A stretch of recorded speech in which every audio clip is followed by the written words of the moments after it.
नमस्कार विद्यार्थी मित्रांनो, विजन गव्हर्नमेंट जॉब या आपल्या एज्युकेशन चॅनलवरती आपलं पुन्हा एकदा स्वागत आहे. आज आपण आजच्या लेक्चरमध्ये AMVI साठी कसा तुम्ही आता एकदम लास्ट स्टेजमध्ये आहात, तुमची लगेचच एक्झाम आली आहे, तर तुम्ही जाता जाता ओव्हरलुक काय करायचं, कुठले टॉपिक ओव्हरलुक करायचेत तर हे बघणार आहे. मात्र हे लेक्चर मी कंडक्ट केलेलं नाही आहे. पुढं आमचे टीममेट आहेत, ते म्हणजे प्रवीण, तर त्यांनी हे लेक्चर पुढं कंडक्ट केलेलं आहे आणि ते तुम्हाला AMVI मध्ये आता जाता जाता तुम्ही ओव्हरलुक कुठल्या कुठल्या टॉपिकवरती करायचं आहे. फक्त एक 10 मिनिटांमध्ये तुम्हाला ते लिस्ट देतील आणि ते टॉपिक तुम्ही नक्की बघा. एक्झाममध्ये नक्की त्याच्यावरती प्रश्न येणार आहेत. ओके, तर इथून पुढं जे पार्ट असेल ते प्रवीण सर कंडक्ट करतील आणि त्यांचं शिकवलेलं तुम्हाला कितपत समजलंय आणि तुम्ही जो रिस्पॉन्स द्याल तर याच्यावरतीच डिपेंड राहील की त्यांनी पुढं कुठल्या फील्डमधले एक लेक्चर बनवायचेत. आयोगाच्या परत MPSCच्या इंजिनिअरिंगच्या वगैरे बऱ्याचशा एक्झाम्स निघतात, तर तुमचा जर रिस्पॉन्स चांगला असेल तर नक्कीच ते आपल्यासोबत या तुम्हाला इंजिनिअरिंग फील्डमध्ये मदत करण्यासाठी बरेचसे लेक्चर्स बनवतील. तर मला आशा आहे की तुम्हाला त्यांचं नक्की समजेल. शांतपणे व्यवस्थित त्यांनी जे पॉईंट सांगितलेत हे व्यवस्थित नोट डाऊन करा आणि नक्की एक्झामला जायच्या आधी त्या सगळ्या गोष्टी ओव्हरलुक करा. ओके, तर आता पुढं प्रवीण सर कंडक्ट करतील. जय हिंद विद्यार्थी मित्रांनो, विजन गव्हर्नमेंट जॉब या एज्युकेशनल यूट्यूब चॅनलवरती आपलं स्वागत आहे. मी प्रवीण, विजन गव्हर्नमेंट जॉबचा एक मेंबर. इथून पुढे मी देखील वेगवेगळ्या विषयांचे लेक्चर घेऊन येण्याचा प्रयत्न करेन. आजचं लेक्चर आहे AMVI 2017साठीचे काही इम्पॉर्टंट टॉपिक्स आहेत जे की एक्झामला येऊ शकतात, त्याबद्दल हे लेक्चर आहे. तर आपण लेक्चरला सुरुवात करू. फर्स्ट टॉपिक आहे Euler's column table. Euler's column टेबलमध्ये युलर्स फॉर्म्युलावर बेस्ड 4 डेरिव्हेशन आहेत, त्यापैकी 4 केसेस आणि त्याच्या इफेक्टिव्ह लेंथ आणि त्याचे बकलिंग लोड हे एक्झामला जसेच्या तसे विचारतात, त्यामुळे हे स्लाईड इन्क्लूड केलेले आहे. तरी आपण हे प्रत्येक केस आणि त्याचा इफेक्टिव्ह लेंथ आणि बकलिंग लोड लक्षात ठेवणं गरजेचं आहे. त्यानंतर आहे टाईप ऑफ फ्लुइड्स. फ्लुइड मेकॅनिक्समध्ये न्यूटोनियन आणि नॉन न्यूटोनियन फ्लुइडचा जो कन्सेप्ट आहे त्यामध्ये हा ग्राफ खूप महत्त्वाचा आहे. 5 फ्लुइडचे टाईप्स आहेत. ते 5 फ्लुइडचे टाईप्स आधीच्या पण पेपरमध्ये विचारले गेलेले आहेत, तरी आपल्याला लक्षात ठेवावे लागणार आहेत. तर शियर थिकनिंग, शियर थिनिंग आणि यील्ड मटेरियल्स अशा प्रकारे डिवाईड केलेलं आहे यांना. तर हा ग्राफ एकदा आपण बघून घ्या. त्यानंतर मटेरियल सायन्समध्ये आयर्न कार्बाईड डायग्राम आहे, त्यावर खूप प्रश्न येऊ शकतात. 2 मेन टाईपमध्ये आयर्न कार्बाईड डायग्राम डिवाईड केलेले आहे. तर स्टील आणि कास्ट आयर्न, तर त्याची रेंज, कार्बन पर्सेंटेजची रेंज आपण बघून घ्या आणि कोणत्या टेम्परेचरला कोणती फेज एक्झिस्ट करते याची माहिती देत असते ही डायग्राम. आणि 4 नाव आहेत, ऑस्टेनाईट, पर्लाईट, फेराईट आणि सिमेंटाईट. या प्रत्येकाचं किती कंपोजिशनला कोणते फेज एक्झिस्ट करते हे एक लक्षात ठेवणं तुम्हाला गरजेचं आहे. तरी आपण हा पूर्ण ग्राफ स्टडी करून जा. त्यानंतर आहे प्रिन्सिपल स्ट्रेसेस. स्ट्रेंथ ऑफ मटेरियल्समध्ये हे 2 फॉर्म्युले खूप महत्त्वाचे आहेत. यावर ज्याप्रमाणे इनपुट गिवन डाटा दिलेला असेल सिग्मा एक्स, सिग्मा वाय आणि टो एक्स वायचा, त्याप्रमाणे हा फॉर्म्युला आपल्याला कन्वर्ट करता येतो आणि यावर डायरेक्ट प्रश्न विचारले जातात. फॉर्म्युला पण विचारला जाऊ शकतो किंवा व्हॅल्यू दिलेल्या असतात. तरी सिग्मा 1 आणि सिग्मा 2च्या व्हॅल्यू आपण आउटपुट म्हणून काढायचे असते, तर हा फॉर्म्युला लक्षात ठेवा. त्यानंतर करेक्शन फॅक्टर्स अल्फा आणि बीटा. अल्फा म्हणजे kinetic energy correction factor, beta म्हणजे मोमेंटम करेक्शन फॅक्टर. तर याचे फॉर्म्युला लक्षात ठेवायची काय गरज नाही आहे, तर फक्त व्हॅल्यू लक्षात ठेवा. कायनेटिक एनर्जी करेक्शन फॅक्टर जो आहे तो 1.35 असतो आणि मोमेंटम करेक्शन फॅक्टर हा 1.125 एवढा असतो. तर या दोन्ही व्हॅल्यू आपण लक्षात ठेवा, यावर डायरेक्ट प्रश्न विचारले जातात. त्यानंतर आहे टूल जॉमेट्री. मेटल कटिंगमध्ये टूल जॉमेट्रीवर सरळ प्रश्न विचारले जातात. त्याचे अँगल्स आणि कोणत्या एजला कोणता अँगल असतो ही टूल जॉमेट्री तुम्ही एकदा बघून घ्या. त्यानंतर आहे पंचिंग आणि ब्लँकिंग.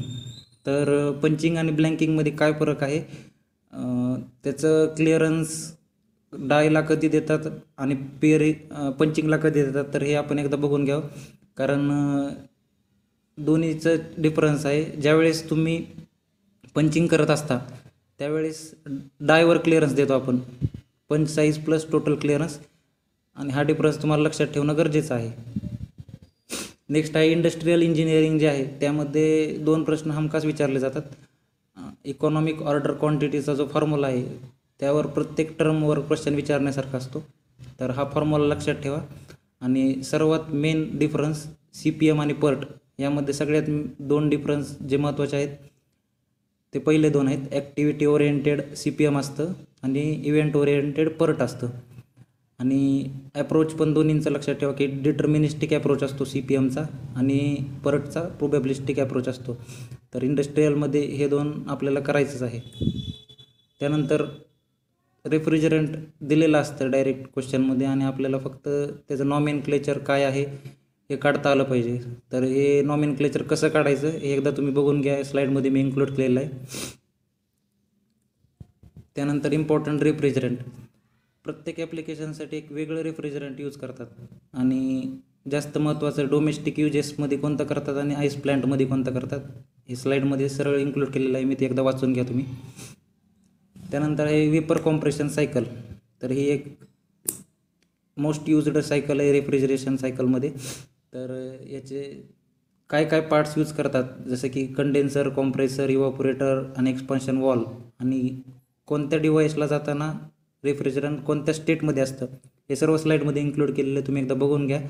आणि यावर पण डायरेक्ट प्रश्न विचारलेले आहेत मागच्या 4 पेपरमध्ये, तर हे अभ्यास करा एकदा याचा. त्यानंतर सर्वात महत्त्वाचं कंपॅरिझन जे ह्याच्याशिवाय पेपरच निघत नाही, ॲटो, डिझेल आणि ड्युएल सायकलचं कंपॅरिझन. फक्त ते कोणत्या कंडिशनमध्ये कोणतं ॲटो सायकलची इफिशियन्सी जास्त असते का डिझेलची हे आपल्याला फक्त यामध्ये ॲनालाइज करण्यासारखं आहे, ते एकदा तुम्ही बघून घ्या. त्यानंतर आहे आपला स्ट्रेन एनर्जी, स्ट्रेंथ ऑफ मटेरियलमध्ये स्ट्रेन एनर्जी हा सगळ्यात महत्त्वाचा टॉपिक आहे आणि वेगवेगळ्या लोडिंग टाईपनुसार ते फॉर्म्युला आपल्याला लक्षात ठेवायचे आहेत. तरी ह्या फॉर्म्युल्यावर डायरेक्ट फॉर्म्युलाच विचारला जातो. इन केस थोडा टफ लेवल आला तर व्हॅल्यू देऊन आपल्याला स्ट्रेन एनर्जी काढायला लागू शकते, तरी आपण हे फॉर्म्युले लक्षात ठेवा. त्यानंतर थिअरी ऑफ मशीनमध्ये क्रॅश ऑफ कंडिशन आहेत. तर शार्प जे लिंकेज असतं त्यामध्ये शॉर्टेस्ट आणि लॉंगेस्ट लिंकची जी समेशन असते ते आपल्या अदर 2 लिंकपेक्षा जर कमी असेल तर ते ग्रॅश ऑफ कंडिशन मानली जाते, अदर असते ती नॉन ग्रॅश ऑफ असते. तर त्याच्या 4 केस मी इथे मेन्शन केलेले आहेत, त्या तुम्ही लक्षात ठेवा.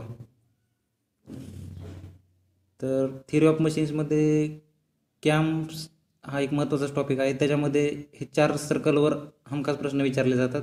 तर prime circle, pitch curve, base circle आणि कॅम्प प्रोफाईल. तर हे 4ही सर्कल लक्षात ठेवा, आपल्याला प्रश्न येऊ शकतो. त्यानंतर कंबाईंड बेंडिंग अँड टॉर्जन हा त्यांचा फेवरेट टॉपिक आहे, यावर प्रॉब्लेम विचारला जाऊ शकतो. तरी आपण हा फॉर्म्युला लक्षात ठेवा प्रिन्सिपल स्ट्रेसेसचा. त्यानंतर आहे सरफेस टेन्शन. सरफेस टेन्शनचा हा फॉर्म्युला इक्वल टूच्या LHS आणि RHSला कसा ॲडजस्ट करता आला पाहिजे ह्यावर पण डायरेक्ट डाटा दिलेला असतो किंवा डायरेक्ट फॉर्म्युला पण विचारू शकतात ते. तर हा फॉर्म्युला लक्षात ठेवा आणि ह्याला एकदा कन्वर्ट करून बघा, LHS RHSला घेऊन कोणते व्हॅल्यू आपल्याला काढायला दिली तरी काढता आली पाहिजे. त्यानंतर इलॅस्टिक कॉन्स्टंट्स हा एक टॉपिक खूप महत्त्वाचा आहे. इलॅस्टिक कॉन्स्टंटचे 3 फॉर्म्युले लक्षात ठेवा आणि याला पण कन्वर्ट करता आलं पाहिजे LHS टू RHS आणि RHS टू LHS. यामध्ये प्रत्येक टर्म म्हणायचं झाल्यास E म्हणजे इलॅस्टिक मॉड्युलस आणि G म्हणजे मॉड्युलस ऑफ रिजिडिटी, K म्हणजे बल्क मॉड्युलस आणि जे गॅमा दिसतं आहे ते पॉयझन्स रेशो आहे. तर दिलेल्या इनपुटनुसार हा फॉर्म्युला तुम्ही ॲडजस्ट करून राईट आन्सर लिहा. त्यानंतर हे डायमेन्शनलेस नंबर्स आहेत. तर याचे जो फिजिकल सिग्निफिकन्स आहे तो आपल्याला लक्षात ठेवायचा आहे. फॉर्म्युला लक्षात नाही ठेवला तरी चालेल, पण फिजिकल सिग्निफिकन्स डायरेक्ट विचारलेला असतो की प्रश्न असा देतात की the ratio of inertia force to viscous force is defined by, आणि 4 ऑप्शन असतात. तर रेनॉल्ड नंबर आपल्याला हे उत्तर देता आलं पाहिजे. तर डायमेन्शन्स नंबर एक आपण लक्षात ठेवून घ्या. त्यानंतर commonly used flow devices, fluid मेकॅनिक्समध्ये हा सगळ्यात मोठा आणि इम्पॉर्टंट टॉपिक आहे. प्रत्येक यूजनुसार आपल्याला डिव्हायसेस यूज करायला लागतात. तर वेंचुरी ट्यूब आपल्याला प्रेशर हेड मोजण्यासाठी वापरतो आणि पिटॉट ट्यूब आपण इनडायरेक्ट वेलॉसिटी मोजतो, परंतु स्टॅग्नेशन प्रेशरसाठी यूज करतो. हे सर्व टॉपिक आहेत, तर ते आपण बघून घ्या. इम्पॉर्टंट टॉपिक आहे आपण. आणि हा मागच्या 2 पेपरमध्ये विचारला गेलेला आहे की कोणत्या सायकलचं प्रॅक्टिकल ॲप्लिकेशन काय आहे.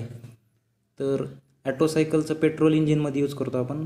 डिझेल इंजिनमध्ये यूज करतो. ब्रेटॉन किंवा ज्यूल सायकल आपण गॅस टर्बाईन पॉवर प्लॅन्ट किंवा गॅस टर्बाईनमध्ये यूज करतो. आणि रँकिन सायकल स्टीम पॉवर प्लॅन्टमध्ये यूज करतो.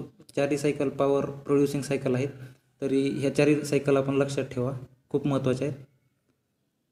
फायनली आजचा विषय तुम्हाला कसा वाटला हे कमेंट करून कळवा, व आवडला असेल तर नक्की लाईक करा. तुमच्या रिस्पॉन्सवरूनच आम्हाला कळेल की आम्हाला कुठे इम्प्रूव्हमेंट करण्याची गरज आहे. तर भेटूया पुढच्या टॉपिकसोबत. जय हिंद, जय महाराष्ट्र.